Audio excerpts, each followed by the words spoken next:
Debes brindar amor para después. 1626, y estamos juntos. Juntos es el nombre del tema que Ernie eligió de Abel Pintos para que podamos musicalizar la tarde previa a lo que ahora se viene. Sí, porque Eli, ayer estábamos, yo por lo menos no podía respirar del olor a humo en la ciudad de Buenos Aires y me imaginaba lo que habría sido Rosario unas Tremendo. semanas atrás, Entre todo el delta del Ríos. Paraná, Sí. y muchos otros lugares que tuvieron incendios de humedales. Y también la ley de humedales pendiente desde hace una década ya, porque no es que es solo de un año, de dos, No, hace más no. de una década que estamos con esto. Bueno, para hablar de este tema con alguien que sabe, vamos a ir a una entrevista. En Estrategia Salud y Ambiente. En Estrategia Salud y Ambiente entrevistamos a Julián Monques. Él es licenciado en Ciencias Ambientales, docente de la UBA e hizo su tesis justamente sobre los humedales. Julián nos está escuchando. Buenas tardes, te habla Gabriela Ensink y estoy con Elisa Soto en Estrategia Salud y Ambiente. ¿Cómo estás? ¿Qué tal, Gabriela, Elisa? Buenas tardes, ¿todo bien? Buenas tardes, Julián. Sí, muy bien, todo bien y con expectativa de poder conversar con vos. Sí, arranquemos Bien. por que nos cuentes qué son los humedales y por qué son tan importantes para nuestra vida. Bien, los humedales son ecosistemas muy particulares, no son ni terrestres ni acuáticos, son una mezcla, ¿no? Y donde el ciclo del agua, las crecidas y las retracciones justamente van moldeando al ecosistema. Es decir, la biota, la flora y la fauna de esos ecosistemas depende de esos ciclos del agua. Ahora, ¿por qué son importantes? Porque son muy productivos los humedales, y no en términos de producción de bienes de consumo, digamos, como alimentos o madera, sino en términos de servicios ambientales que muchas veces son intangibles. Por ejemplo, el delta del Paraná es fundamental para evitar las inundaciones, pero también son los ecosistemas no marítimos que más absorben dióxido de carbono, por ejemplo. Entonces son fundamentales para la mitigación del cambio climático. Y en particular son importantes porque son un ecosistema que está realmente en desaparición. Históricamente se lo asoció a pantanos, a ecosistemas poco productivos o que transmitían enfermedades, entonces se han transformado enormemente a lo largo de la historia de la humanidad, y realmente quedan muy pocos. Y en particular Argentina está en una posición protagónica a nivel mundial porque casi un cuarto de su territorio son ecosistemas de humedales. ¿Y dónde están los humedales? Porque uno los suele asociar al delta del Paraná, pero ¿hay en nuestro noroeste, por ejemplo, o en la Patagonia también? Sí, realmente es increíble porque uno asocia al delta del Paraná y no mucho más, pero son muy diversos los ecosistemas de humedales. De hecho, de los 10 tipos de humedales que hay, Argentina tiene 8 tipos. Podemos pensar en el delta, pero también en todo el NEA, todo lo que es Entre Ríos, Corrientes y Misiones son diferentes ecosistemas de humedales. La parte este de Chaco y de Formosa también hay humedales.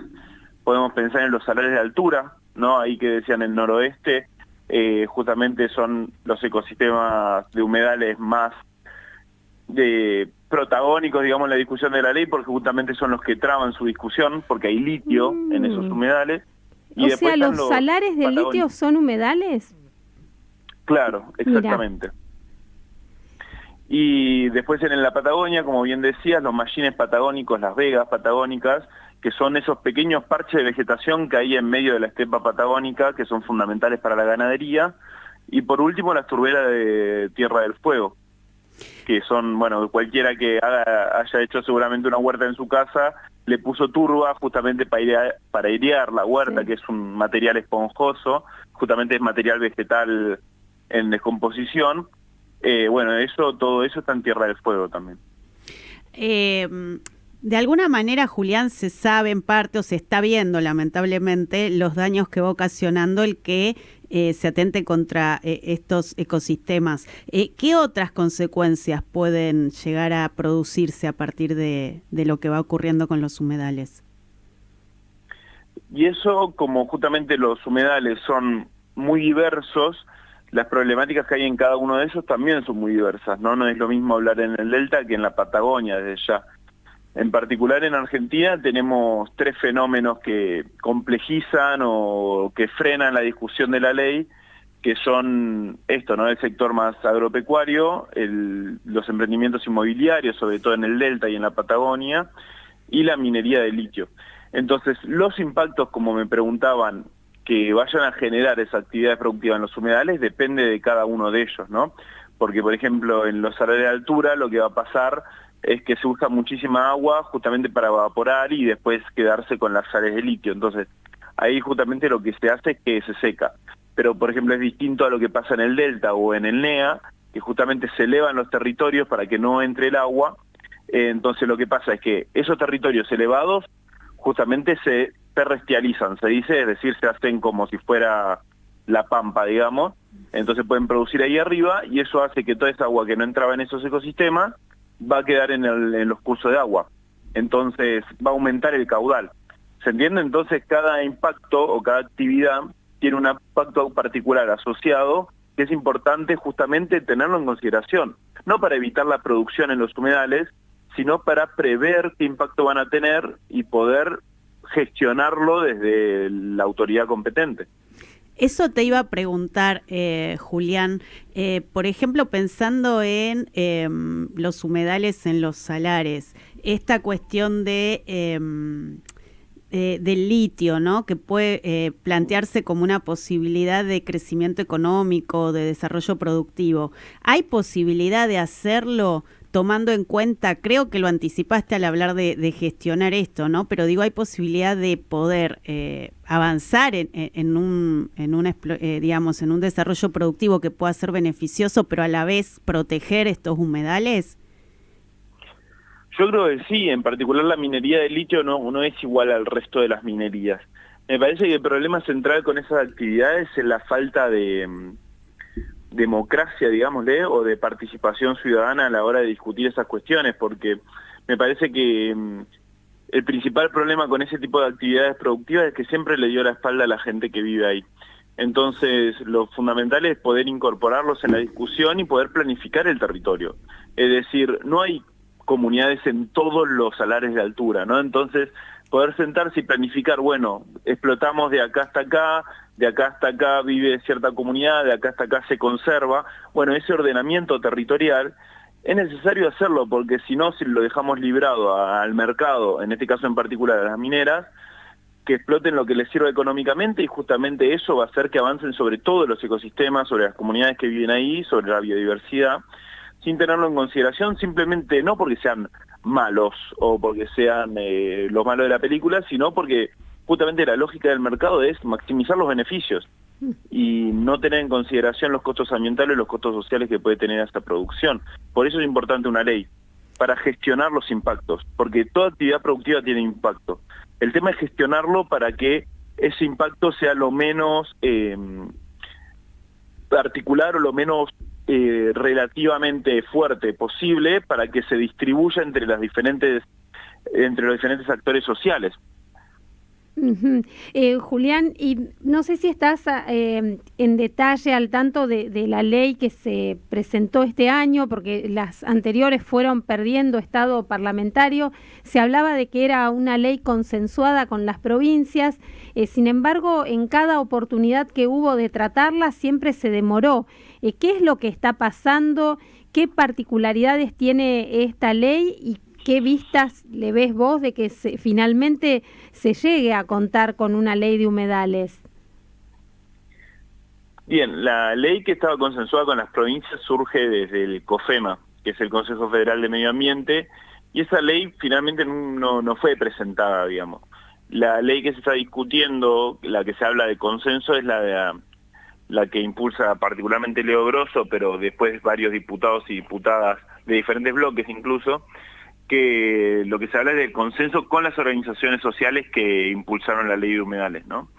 Entonces, lo que está en discusión particularmente con esa ley es justamente la definición de los humedales, porque quieren poner una definición más laxa para que entre menos cantidad de humedales, y después la capacidad, digamos, de gestionarlos desde una entidad nacional. No se habla cierto avasallamiento de las provincias, de nación sobre las provincias, lo cual es mentira, digamos, porque es una ley de presupuestos mínimos, lo cual establece un piso mínimo de acuerdo entre las provincias y después la autoridad nacional es la que coordina todo eso, digamos, ¿no?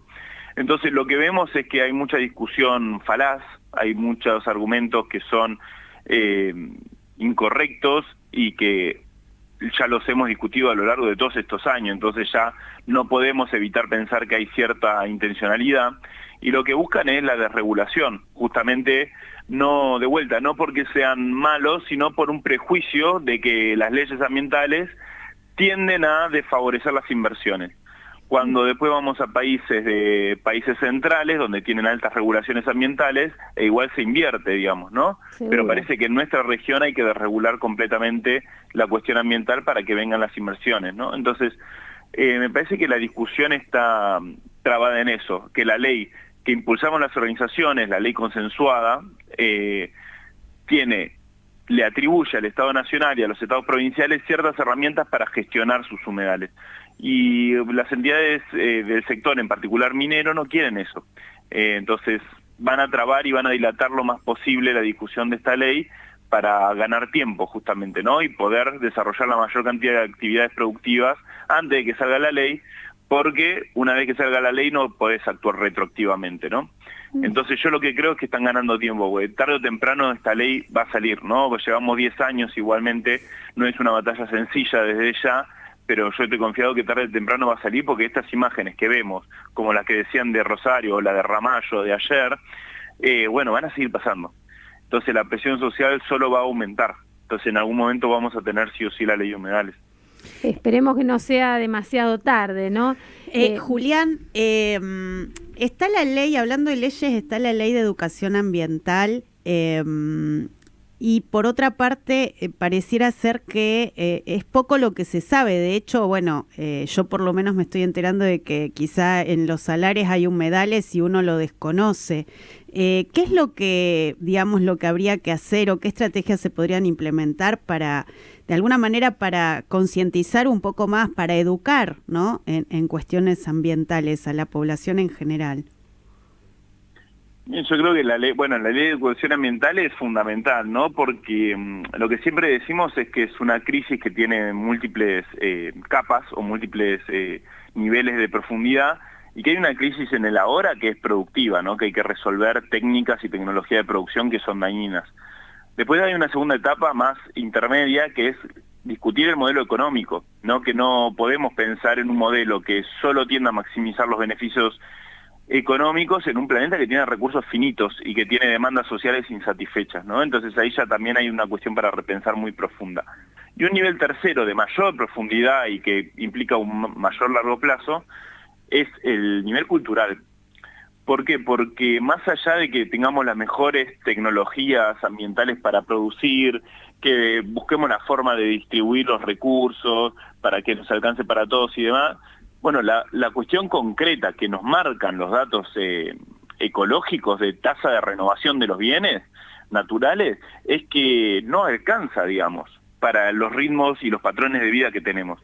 Incluso nosotros que estamos hablando, tenemos, y probablemente hacemos nuestra huella ecológica, vamos a ver que consumimos más recursos de lo que el planeta nos puede dar a nosotros. Y nosotros somos de, ponerle clase media, imagínate los de clase alta, los más pudientes, que tienen una huella mucho más fuerte.